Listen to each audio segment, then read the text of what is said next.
Oi, gente, tudo bom? Quarto vídeo, o último vídeo da semana.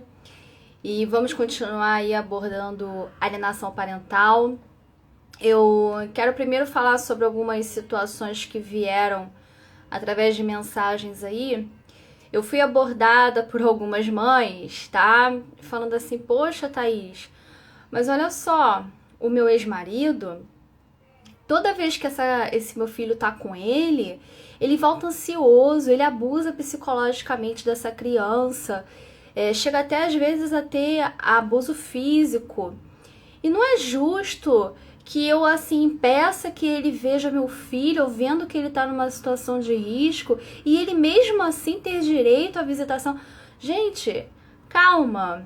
Olha só, eu tô falando, tudo isso que eu tô abordando dentro de uma relação saudável, tá? Então, assim, identificada qualquer abuso, seja físico, psicológico, sexual com a criança ou com o adolescente, essa visitação ela tem que ser interrompida imediatamente, tá? E o meu entendimento, ele é até no sentido de que primeiro interrompe, depois investiga. Você tendo indícios pequenos e indícios de que há uma relação doentia, que esse pai, ele é um pai doente, doente no sentido de causar maldades, essa visitação tem que ser interrompida, tá? Eu repito, o objetivo é proteger a criança, tá? A criança tem o direito à convivência familiar? Tem, se essa convivência familiar ela for uma convivência saudável, ok? Passando esse ponto, tá? Eu também tenho uma outra situação que surgiu.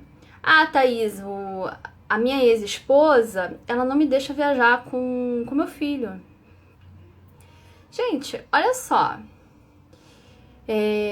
O simples fato de uma criança ter uma determinada idade, a não ser que esteja em fase de amamentação mesmo, né?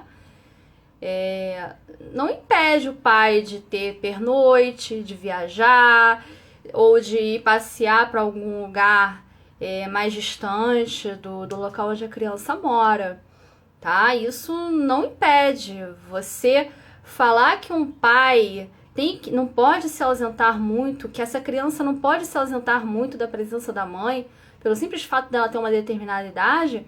Isso é você virar pro pai e falar assim, olha, você é incapaz de cuidar do seu filho, tá? Então, não é o fato apenas da criança ter uma determinada idade que vai impedir que esse pai tenha pernoite, ou que ele possa viajar, ou que ele possa ter alguns dias a mais na visitação, tá? Ah, meu filho, ele possui uma doença rara. É outra coisa. O meu filho, ele realmente precisa de cuidados especiais. Vamos avaliar que cuidados são esses. O pai não pode oferecer esses cuidados especiais? Ah, mas Thaís, quando essa criança tá com o pai, ele não cuida. Então, assim, se ele tem que tomar um determinado medicamento, ele não dá. Aí é caso de interromper e investigar se essa visitação ela está ocorrendo de forma correta, tá? Mas se o seu filho toma uma determinada medicação e o pai dá a medicação para ele, claro, você também tem que orientar. Você orienta e ele faz o que foi orientado, né? É o dever de informar. O pai, a pessoa que não tem a guarda, ela tem que ser informada da vida do filho. É exatamente esse caso, tá? Ah, ele está num tratamento alérgico, ou ele possui bronquite, ou ele está com uma gastrite, a medicação é essa, o médico falou que tem que fazer isso, isso e isso. Entregou pro pai, o pai não fez, isso é grave. Esse pai, ele também precisa reconhecer que ele tá errando, tá? E há penalidades para isso também, tá? Mas vamos falar então sobre as penalidades da alienação parental, tá? Como é que esse processo corre, tá? Investigado aí um ato de alienação parental, vamos dizer que esse pai ele observe que ele está sendo privado da convivência familiar com o filho, a primeira coisa que ele tem que fazer é procurar um advogado, tá, gente? procura um advogado, vai na defensoria pública. E aí, se você não tem ninguém, né? E se não há nenhum processo em curso, porque esse tipo de conduta, ele pode ser iniciado, né, ter um processo novo, ou ele pode ser comunicado dentro de um processo já existente, tá? Então, dentro de uma ação de regulamentação de visitas, uma ação revisional de alimentos, qualquer ação, tá? Que verse sobre direitos de família, claro.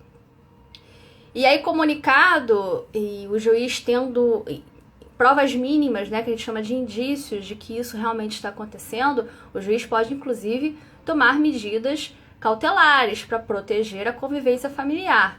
Então, o juiz pode imediatamente deferir uma visitação maior, ele pode chamar essa mãe para conversar, ele pode indicar profissionais, né, psicólogos, assistentes sociais, médicos, para investigar essa relação e verificar o que está acontecendo. Comprovando que foram praticados atos de alienação parental, o que o juiz vai poder fazer? O juiz pode advertir, tá? Então ele pode chamar a atenção dessa pessoa que está cometendo atos de alienação, tá? Ele pode aumentar o período de visitação daquele genitor que sofre a alienação, que a gente chama de genitor alienado. Ele pode, num grau máximo, inverter a guarda.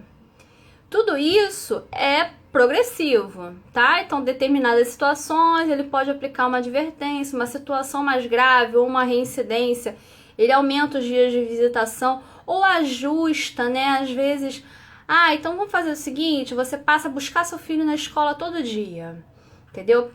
Pega seu filho na escola, sai, dá um passeio, leva num parque, faz um lanche e entrega para a mãe, tá? E no grau máximo, ele pode sim inverter a guarda. Essa mãe ou esse pai que tem a guarda do filho pode perder a guarda desse filho.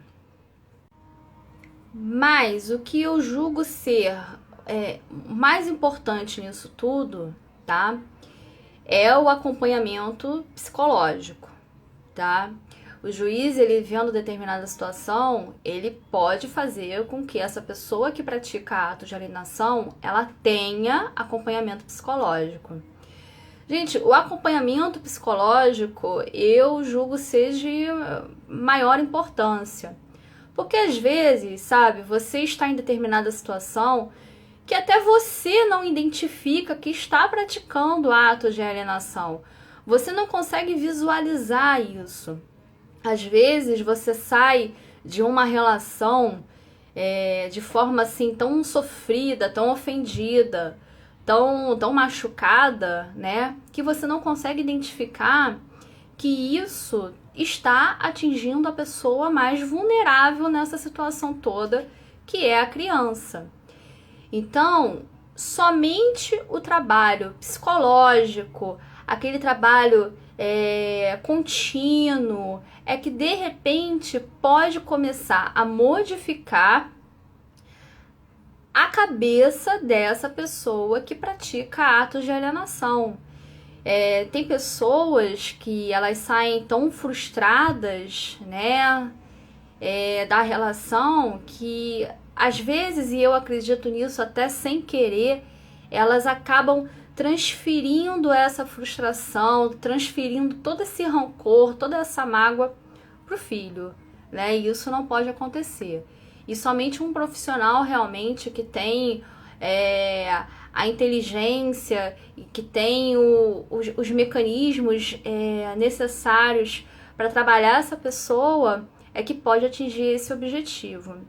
E daí, foi quando eu falei lá de abandono afetivo, quando eu falei que a penalidade no abandono afetivo seria uma compensação financeira, que é a minha crítica, porque eu acredito que até mesmo no abandono afetivo, assim como na violência doméstica, assim como é feito também na alienação parental, o trabalho psicológico é muito importante, né? O que vai impedir da pessoa a cometer novamente um ato de alienação, uma violência doméstica, ou a parar de se ausentar, causando abandono afetivo à criança, é um trabalho psicológico. Somente ele vai ser capaz de modificar a cabeça dessa pessoa e restabelecer a convivência familiar. Então é isso, gente.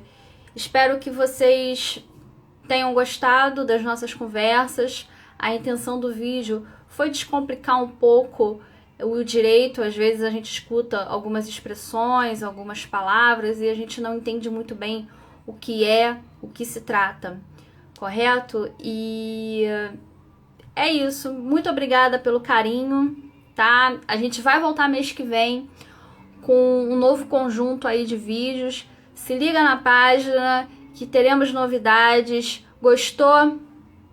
Dá um like aí e até a próxima, tá bom? Beijinho. Tchau, tchau.